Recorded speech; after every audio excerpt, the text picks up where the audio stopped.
Hola chiquillos, esta es la segunda clase entonces de física que también está asociado a ondas, pero esta vez lo que vamos a hacer es clasificar ondas y ver cómo interactúan con un medio material. Entonces el objetivo principal es diferenciar lo que es un pulso ondulatorio, una onda periódica, ondas que son mecánicas, electromagnéticas, longitudinales, transversales, entre otras, y algunos fenómenos ondulatorios como es la reflexión, difracción e interferencia. Bien, ¿cómo se clasifican las ondas? Así como las personas nos podemos clasificar en edades, por ejemplo, no sé, por recién nacido, ¿cierto? Niñez o infancia, adolescencia, juventud, adultez, adulto mayor. Las ondas también se pueden clasificar de acuerdo a ciertas estructuras que están presentes, ¿ya? Como por ejemplo la primera, ¿sí? Ondas mecánicas y ondas electromagnéticas. ¿Cuál es la diferencia? Por ejemplo, un auto, para cuando se le echa a perder el motor, ¿cierto? El auto no funciona. Tengo que llevarlo a un mecánico, ¿cierto? ¿Qué hace el mecánico? Arregla el motor. O sea, un auto no va a funcionar sin un motor, ¿cierto? En este caso, las ondas se propagan solamente en medios materiales. Ejemplo, ¿cierto? Si yo le pego a esta pared, la pared empieza a oscilar. Si no estuviera la pared, no oscilaría nada. O sea, en este caso, la onda en la pared requiere de la pared para poderse propagar, ¿cierto? El sonido es una onda mecánica, porque si no hubiera nada aquí en el aire, porque en el aire tenemos partículas. Entonces, lo que yo hago cuando hablo con mis cuerdas vocales, ¿cierto? Muevo mis cuerdas vocales, las hago oscilar, lo que hago es perturbar cada partícula de aire, esta se propaga, ¿cierto? Porque hay partículas, la cual llegan a otro lado, a otro oído, por ejemplo, ¿cierto? Si no existieran estas partículas, entonces no existiría una onda sonora. De hecho, las películas de Star Wars, ¿cierto? Cuando están en el espacio y empiezan a disparar, piu, piu, piu, piu, nosotros escuchamos, pero eso es imposible porque en el espacio no hay partículas, por lo tanto es vacío, por lo tanto ahí no debería propagarse el sonido. Pero como una película de ciencia ficción, por eso funciona. Sin embargo, hay ondas que sí se propagan en medios que son vacíos y además en medios materiales, que se llaman ondas electromagnéticas, como por ejemplo la luz del sol. Entre el sol y nosotros literalmente no hay nada, es vacío. Sin embargo, la luz llega a nosotros. ¿Por qué? Porque estas ondas tienen la capacidad de viajar en el vacío y a su vez también viajan aquí dentro del aire, por lo tanto también pueden viajar en medios materiales. Si nos fijamos bien acá, las ondas que se propagan en un charco con agua son justamente ondas mecánicas, porque si no hubiera agua, no hay propagación. En un terremoto, que en este caso que lamentablemente no se ve, es una onda mecánica. ¿Por qué? Porque el terremoto funciona en base a las placas tectónicas, en base a la tierra. Si no hay tierra, no hay sismo. Así de sencillo. Esto es lo mismo con los tsunamis. Un tsunami es un terremoto en el mar. Y esta ola se propaga ¿por qué? Porque hay mar. Si no hay mar, no hay definición de tsunami. Si mover una cuerda, ¿cierto? La onda en una cuerda es una onda mecánica porque requiere de la cuerda para poderse propagar. En cambio, la luz es una onda que no requiere de un medio material. Hay otros tipos de ondas que son electromagnéticas, como son los rayos X, cuando nos sacamos radiografías, los microondas, ¿sí? La radiación, las ondas de radio, ¿ya? O sea, la que nosotros propagamos en el celular, por ejemplo, cuando vemos canales, también son ondas electromagnéticas, ¿cierto? La luz visible, entre otros, ¿ya? Hay otras más, pero las vamos a ver más adelante. Otra clasificación de ondas tiene que ver por cómo se mueven las partículas, ¿sí? Longitudinal, las longitudinales, así para allá. Las ondas longitudinales son aquellas donde las partículas oscilan paralela a la dirección de propagación. Me explico. Si estas partículas oscilan así, las ondas oscilan así, pero la onda se propaga hacia allá. Entonces, ¿qué tenemos? Que son paralelas. Al buen chileno, las partículas que se mueven de derecha a izquierda, son ondas longitudinales. En cambio, ¿cuáles son las ondas transversales? Las que la dirección de propagación de la onda es perpendicular a la dirección de oscilación. O sea, la onda se mueve hacia allá, pero las partículas oscilan así, de arriba hacia abajo, perpendicular. Forman un ángulo de 90 grados. En el buen chileno, las partículas que se mueven de arriba hacia abajo, ¿cierto? Son porque son generadas de ondas transversales. O sea, la ola en un estadio sería una especie de onda transversal. Ondas longitudinales es el sonido, específicamente. Si vemos acá, justamente ocurre eso. Esta es transversal porque las partículas se mueven de arriba hacia abajo. Fíjense, recordemos que las ondas no propagan materia, solo energía. ¿Ya? Importante destacar eso. Y acá, si se dan cuenta, esta es una onda de tipo transversal. ¿Por qué? Porque las partículas se mueven de derecha a izquierda. ¿Ya? Luego tenemos las ondas que son estacionarias versus las que son viajeras. Las ondas viajeras son las que viajan. Un sismo es viajera porque viaja, viaja, viaja, viaja, se propaga, se propaga, se propaga. La luz es viajera porque se propaga, se propaga, se propaga. Pero ¿qué pasa con las ondas que están en una cuerda, por ejemplo? Las ondas que están en una cuerda son estacionarias. ¿Por qué? Porque están acotadas entre dos puntos. Entonces yo hago oscilar la cuerda, claro, la cuerda va a llegar acá y se va a regresar. Y ahí se va a mantener. Entonces las ondas que son acotadas se llaman ondas estacionarias, como cuando te quería estacionar. Para chocar el auto atrás, de adelante, el de atrás, adelante y te estacionáis bien. En estas ondas ocurre algo especial, ¿cierto? Que ustedes lo pueden ver incluso en las cuerdas de una guitarra, que es que cuando tú haces oscilar una cuerda, claro, viene la onda, va a chocar acá y se va a regresar. Entonces va a haber un punto específico en donde se va a anular la oscilación. Ese punto específico sería ese, que se llama nodo. Entonces los nodos son aquellos puntos en una onda que no se mueven. Y al revés, hay puntos que se mueven a la máxima amplitud, y a esos puntos se les llama antinodos, lo contrario al nodo. O sea, nodo, puntos donde no hay movimiento, antinodos, puntos donde es el máximo movimiento. Acá tenemos un tsunami. El tsunami es de tipo viajera porque viaja a lo largo de todo el océano. En cambio, las ondas en una cuerda son estacionarias porque llegan acá y se regresan, y se regresan, y se regresan. Se mantienen acotadas entre dos puntos.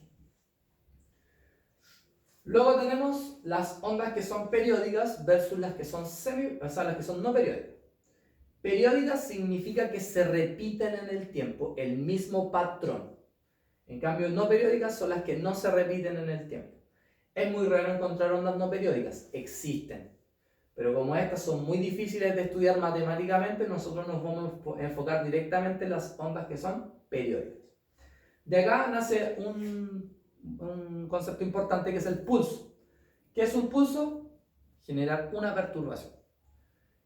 ¿Ya? Cuando yo genero muchos pulsos, genero una onda.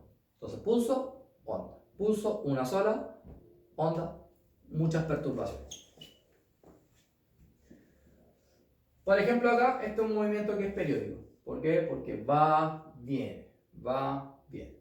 En cambio acá, este es un movimiento que no es periódico. ¿Por qué? Porque no tiene una cierta periodicidad, no se repite en el tiempo. ¿Ya? Bueno, aparentemente sí, pero si lo analizara eso, no tiene periodicidad. Ya justamente estas son las que no vamos a estudiar. Matemáticamente sí. Bien, entonces, como resumen, se pueden clasificar de acuerdo a criterios. Periodicidad de una onda, periódicas, no periódicas. De acuerdo a cómo se mueven, transversales, longitudinales. De acuerdo a si necesitan un medio material para propagarse, mecánicas que sí necesitan, electromagnéticas que no necesitan, ¿cierto? Y las que si se propagan o no. En este caso son las viajeras las que se propagan y las estacionarias que sí se propagan pero se mantienen acotadas entre dos puntos. Bueno, también cabe destacar que las ondas pueden interactuar con el medio. ¿Qué significa interactuar con el medio? ¿Qué pasa si una onda choca contra la pared, por ejemplo? ¿O qué pasa si la onda cambia de medio? Por ejemplo, estaba en el aire y ahora se fue al agua. ¿O qué pasa si pasa por una abertura? O peor aún, ¿qué pasa si dos ondas se juntan? Entonces ahí tenemos ciertos fenómenos que se llaman fenómenos ondulatorios. O sea, fenómenos de interacción o entre las ondas o entre una onda y un medio material. Si, por ejemplo, si alguien ha visto esto, cuando coloca un vaso con agua y coloca un lápiz, el lápiz desde afuera se ve quebrajeado. Pero tú sacas el lápiz no está quebrado, sino que es un efecto directamente de los fenómenos ondulatorios. Mirarte en un espejo tiene que ver con fenómenos ondulatorios, porque tiene que ver con el reflejo. Justamente, el primer fenómeno ondulatorio se conoce como reflexión de las ondas. La reflexión de una onda es simplemente cuando la onda cambia de dirección cuando choca con un obstáculo. ¿Ya? Por ejemplo, acá viene la onda, choca y se regresa. Pero no se regresa en la misma dirección, por eso cambia de cresta a valle. Si se fijan bien acá, esta luz choca en este punto y se refleja, o sea, cambia de dirección. La característica principal que tiene esto es que solamente cambia de dirección. La onda mantiene su velocidad, mantiene su frecuencia, mantiene su periodo, mantiene su longitud de onda. O sea, todas sus magnitudes físicas se mantienen constantes. Solo cambia la dirección de propagación. ¿Ya? Cabe destacar que esta reflexión no se da a cualquier lado, sino que cumple una cierta regla que se llama la ley de reflexión. Si yo tengo esta superficie, voy a dibujar una recta que es perpendicular a la superficie, que se le llama normal. Entonces, si yo tengo un rayo incidente, que es un rayo incidente, algo que va a chocar, o sea, la onda directamente que va a chocar. Cuando se refleja, va a cambiar de dirección, que al cual le vamos a llamar rayo reflejado. ¿Qué se tiene que cumplir? Que este ángulo con este ángulo tienen que ser iguales, ¿ya? O sea, este no se va a correr más para allá ni más para allá, tienen que formar el mismo ángulo, ¿ya?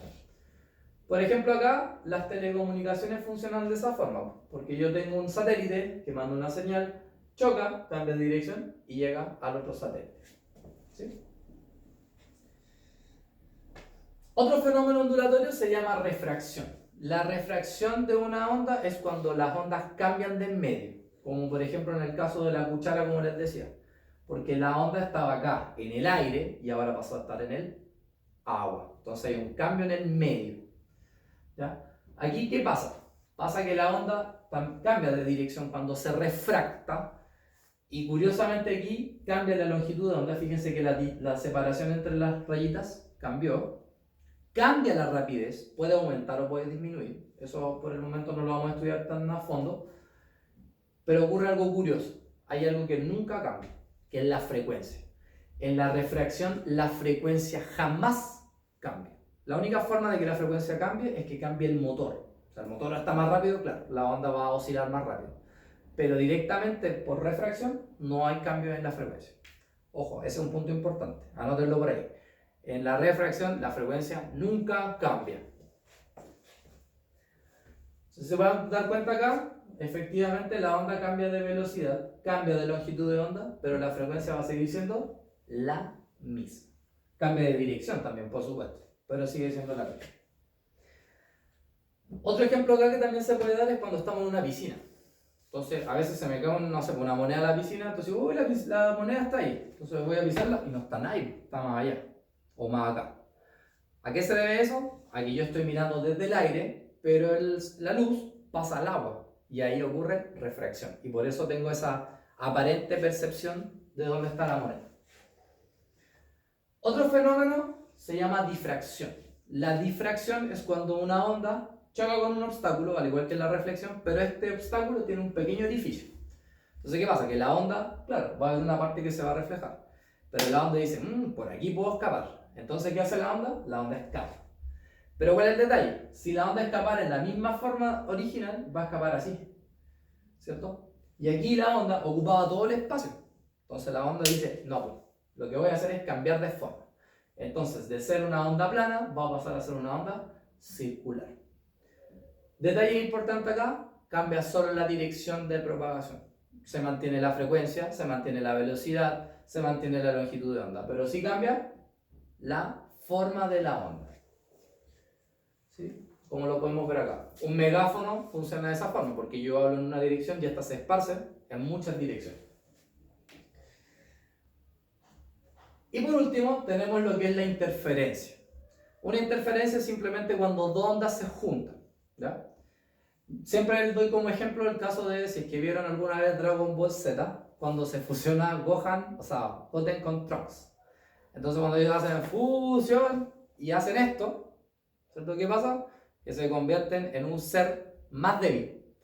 Pero cuando hacen la fusión y juntan sus dedos, se generan un ser más poderoso. Aquí pasa lo mismo, ¿ya? Cuando se junta cresta con cresta o valle con valle, o sea, dedo con dedo, se genera una onda mucho más grande.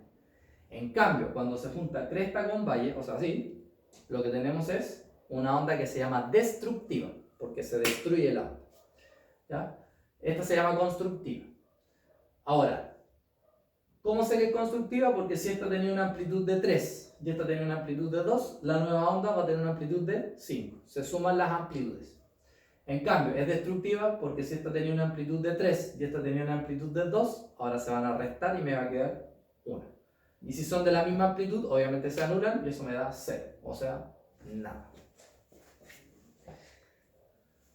Otra cosa curiosa es que no es que se fusionen y se queden permanentes, sino que es como vienen, chocan, se saludan y siguen. Como por ejemplo acá, pues fíjense, viene una ola, viene una, viene la otra, se construyen y luego se destruyen. O sea, y luego se separan. Es como las contraolas en la playa. Cuando viene una ola por allá y una ola por allá, chocan, se genera una más grande, pero luego las olas continúan su camino. En cambio, las destructivas pasa lo mismo, ¿cierto? Valle con cresta, se juntan, se destruyen y luego siguen su camino. Bien.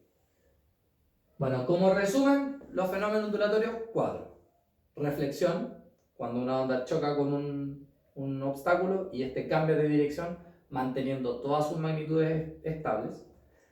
Refracción, cuando una onda pasa de un medio a otro, cambia de dirección, cambia de velocidad, cambia de longitud de onda, pero mantiene constante su frecuencia. Difracción, cuando una onda pasa por un pequeño agujero y cambia de forma. E interferencia, que es cuando dos ondas chocan. Constructiva, cuando se juntan monte con monte o valle con valle. Destructiva, cuando se junta monte con valle. Bien, esta última página está asociada un poquito a los ejercicios que vimos la clase pasada y además lo que vimos hoy día. En la número 1 hay una cuerda que es estacionaria. ¿Por qué? Porque está acotada entre dos puntos. Y la pregunta es, de estos puntos que están acá, ¿cuáles son los nodos y cuáles son los antinodos? Ojo, nodos y antinodos solamente se dan en ondas estacionarias, no en cualquier onda, ¿ya? ¿Cuáles eran los nodos? Los puntos que no se mueven, o sea, el 4 y el 6. ¿Cuáles eran los antinodos? Los que se mueven al máximo, o sea, el 1 y el 5. Estos también se mueven, pero claramente lo que es al máximo es el 1. Y aquí me preguntan por la longitud de onda. De nuevo, ¿cómo se calcula la longitud de onda? Al total lo tengo que dividir por el número de oscilaciones. En este caso, ¿cuántas oscilaciones tenemos? 1, 2 oscilaciones. Por eso que dividimos 31 en 2 y eso me da 15,5 centímetros. Y por último me dicen que la onda demora 72 segundos en viajar todo esto. ¿Cuánto vale el periodo y la rapidez? Recuerden que periodo es el tiempo que se demora en realizar una oscilación, o sea, de aquí hasta acá. Entonces, si de aquí hasta acá se demoró 72 y tengo dos oscilaciones, el 72 lo tengo que dividir en 2, y eso me da 36 segundos. Luego, la rapidez. ¿Cómo se calcula la rapidez? Longitud de onda partido por periodo. La longitud de onda vale 15,5 y el periodo 36. Hacemos la división y eso me da 0,43 centímetros partido en segundo. ¿Por qué centímetros? Porque la longitud de onda se mide en centímetros. Bien. Eso, chiquillos. Muchas gracias por todo. Que estén muy bien. Recuerden que cualquier duda nos mandan un correo a nuestro correo. Que estén bien.